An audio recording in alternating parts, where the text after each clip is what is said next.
Halo, selamat datang kembali. Hari ini kita bakal ngobrolin sesuatu yang jujur aja kayaknya berlawanan banget sama dunia kita sekarang, slow living atau hidup santai sebagai obat buat dunia kita yang serba ngebut. Pernah ngerasa gitu kan? Perasaan dikejar-kejar terus seolah-olah kita ini ketinggalan, padahal udah lari sekencang-kencangnya. Ya, hidup modern itu rasanya kayak maraton yang nggak ada habisnya. Notifikasi bunyi terus, deadline di depan mata, dan to-do list kita bukannya berkurang, malah nambah terus. Ini rasa capek yang kita semua kayaknya kenal banget ya. Oke, mari kita bahas lebih dalam. Di bagian pertama ini, kita akan coba jawab satu pertanyaan besar. Dengan semua kesibukan ini, sebetulnya kita lagi ngejar apa sih?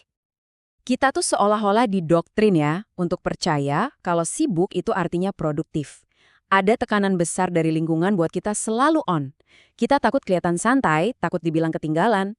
Jadi ya, setiap detik kita isi dengan aktivitas. Seakan-akan sibuk itu jadi tolak ukur nilai diri kita. Nah, sekarang yuk kita lihat solusinya. Apa sih sebenarnya hidup lambat atau slow living itu? Banyak banget miskonsepsinya dan kita akan coba bedah satu persatu. Nah, ini dia yang menarik. Banyak orang mikir slow living itu artinya jadi males, nggak produktif, atau ketinggalan zaman. Padahal kenyataannya jauh beda. Ini justru tentang hidup yang disengaja, penuh kesadaran, dan benar-benar menghargai prosesnya, bukan cuma ngejar hasilnya doang. Jadi, intinya begini. Slow living itu tentang kesengajaan. Ini adalah pilihan sadar untuk melakukan lebih sedikit hal, tapi melakukannya dengan lebih baik dan dengan perhatian penuh. Coba deh kita bayangin, kopi pagi tadi misalnya. Apakah kamu benar-benar cium aromanya, nikmatin rasanya, atau kopi itu cuma jadi teman sambil scroll-scroll media sosial atau cek email?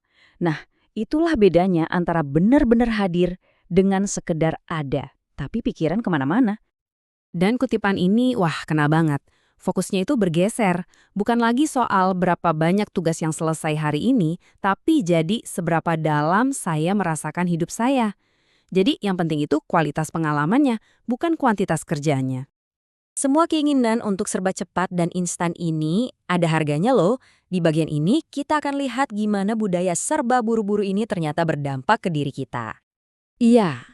Saat kita terus-menerus lari tanpa henti, tubuh dan pikiran kita mulai nagih. Ada dampak nyata yang harus kita sadari. Dampaknya itu nyata banget. Pikiran kita jadi kacau, susah fokus, tingkat stres, nggak usah ditanya, meroket. Kita jadi gampang capek, padahal tidurnya cukup. Dan yang paling parah, kita bisa merasa kehilangan arah. Kayak lari kencang tapi nggak tahu mau kemana. Tapi ada kabar baiknya, selalu ada cara lain. Sekarang, mari kita lihat sisi sebaliknya. Anugerah yang bisa kita dapat kalau kita memilih untuk hidup lebih lambat dan lebih sadar. Dengan melambat, kita sebetulnya lagi ngasih hadiah buat diri sendiri. Kita menciptakan ruang untuk napas, kita menemukan ketenangan di tengah-tengah kekacauan, kita bisa membangun hubungan yang lebih dalam dengan diri sendiri, dengan orang lain, dan dengan dunia sekitar. Ujung-ujungnya, kesehatan mental dan fisik kita jadi jauh lebih baik.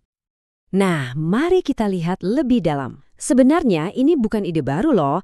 Konsep hidup dengan niat itu sudah ada dari dulu banget, menawarkan kearifan yang ababi untuk masalah-masalah kita yang sangat modern ini. Sumber yang kami rujuk menyoroti sebuah ayat dari Al-Quran yang secara gamblang mengingatkan untuk tidak tergesa-gesa. Ini pengingat yang sangat kuat untuk berhenti sejenak, merenung, dan bergerak dengan penuh pertimbangan. Tapi, terlepas dari keyakinan apapun, prinsip di baliknya ini universal. Ini tentang pentingnya niat dan kesadaran. Tentang memahami bahwa bagaimana kita melakukan sesuatu, itu sama pentingnya dengan apa yang kita lakukan. Dan ini poin kuncinya. Slow living itu bukan soal ikut-ikutan aturan yang kaku. Ini tentang menemukan ritme kamu sendiri. Perjalanan hidup setiap orang kan unik, jadi kecepatan kita juga harus unik dong. Oke, terus gimana cara mulainya?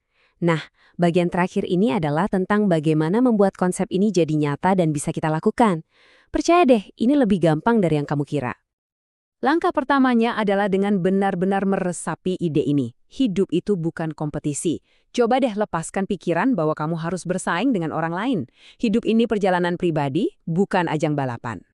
Saya suka banget kutipan penutup dari sumber kami ini, benar-benar merangkum semuanya dengan sempurna. Ini bukan tentang kalah dalam perlombaan. Ini tentang menyadari bahwa dari awal kita memang tidak sedang berlomba. Ini tentang menikmati setiap langkah di jalan kita sendiri. Jadi, saya mau tutup sesi ini dengan satu pertanyaan untuk kamu. Nggak perlu perubahan besar kok. Apa satu hal kecil yang bisa kamu lakukan hari ini untuk mulai sedikit melambat? Mungkin dengan benar-benar menikmati secangkir teh, jalan-jalan santai tanpa tujuan, atau sekedar duduk diam selama 5 menit. Coba dipikirkan ya. Terima kasih sudah menyimak.